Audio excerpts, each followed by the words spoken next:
माझा संशय असा होता की गौतमी पाटील मॅडम ह्या त्या गाडीत होत्या आणि जो आरोपी आहे तो त्या मूळ ठिकाणी 100 ते 200 मीटर अंतरावर असेल, पण तो त्या गाडीचा ड्रायव्हर नव्हता. एकदम क्लिअरली आम्हाला रेड हँड सापडलेले आहेत आणि आमच्याकडे सगळ्या प्रकारच्या सगळे व्हिडिओ आहेत जे आमचे त्यांच्याशी बोलणं झाले, त्यांचं आमच्याशी त्यांनी दिलेली उत्तरं. प्रत्येक व्हिडिओमध्ये पीआयची पण स्टेटमेंट वेगवेगळी. माझा संशय ह्या गौतमी मॅडमवर आहे, ज्या मालकीन आहेत त्यांनी समोर यावं. अर्पणा मरगळे आपल्या बरोबर आहेत, आपण त्यांच्यासोबत बातचीत करणार आहोत. माझा संशय असा होता की गौतमी पाटील मॅडम ह्या त्या गाडीत होत्या आणि जो आरोपी आहे तो त्या मूळ ठिकाणी 100 ते 200 मीटर अंतरावर असेल, पण तो त्या गाडीचा ड्रायव्हर नव्हता. कारण आत्ता जे पोलीस प्रशासनाकडे जे काही पुरावे आहेत त्या पुराव्यानुसार असं सिद्धच होत नाहीये की जो आरोपी त्यांनी जमा केलाय तोच तो आरोपी आहे. फक्त जे आय विटनेस आहेत तेच आय विटनेस हे सांगतायत की तो आरोपी आहे. गाडीत राजकीय व्यक्ती असेल नसेल याचा माझ्याशी संबंध नाहीये, ते सगळं पोलीस प्रशासनाने पाहावं. माझा संशय ह्या गौतमी मॅडमवर आहे, ज्या मालकीन आहेत त्यांनी समोर यावं.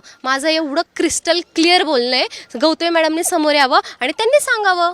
माझी मागणी ही आहे, जो कोण खरा आरोपी आहे तो समोर आणावा आणि प्रशासनावर जो कोणता राजकीय दबाव आहे, जे 2 इन्सिडेंट्स मी काल स्वतःहून एक्सपिरियन्स केलेत त्यानुसार जो काही त्यांच्या राजकीय दबाव असेल तो साईडला घ्यावा. नाहीतर आत्ता ते त्यांच्यावर पण ते एकदम क्लिअरली आम्हाला रेड हँड सापडलेले आहेत आणि आमच्याकडे सगळ्या प्रकारच्या सगळे व्हिडिओ आहेत जे आमचे त्यांच्याशी बोलणं झाले, त्यांचं आमच्याशी त्यांनी दिलेली उत्तरं. प्रत्येक व्हिडिओमध्ये पीआयची पण स्टेटमेंट वेगवेगळी. कोण कुणाला वाचवते? सेलिब्रिटीला वाचवतायत का राजकीय नेत्यांना वाचवतायत हे पोलिसांना माहिती. नक्की पोलिसांनी योग्य तो तपास करावा अशी मागणी आता मरगळेंनी केली. कॅमेरामन सुमित भोसलेचा सागरवाड, साम टीव्ही, पुणे.